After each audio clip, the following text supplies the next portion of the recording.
Nasagip ang dalawang juvenile black-winged kite at isang baby owl sa Lasam, Cagayan. Narito ang report.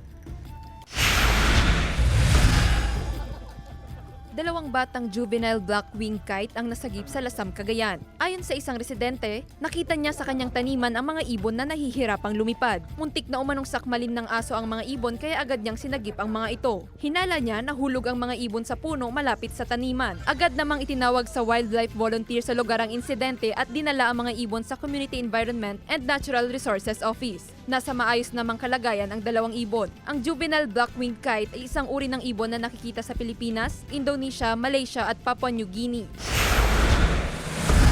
Isang baby owl naman ang nakita sa itaas ng puno ng nyog ang sinagip ng dalawang bata sa Lasam, Cagayan. Hindi pa raw makalipad ang mga kwago. Sa tulong ng mga magulang ng mga bata, dinala ang kwago sa munisipyo at ipinasakamay sa mga otoridad. Pansamantalang aalagaan ng kwago hanggang sa matuto ng lumipad sa kapakakawalan sa gubat. Joel Fernandez, One North, Central Luzon.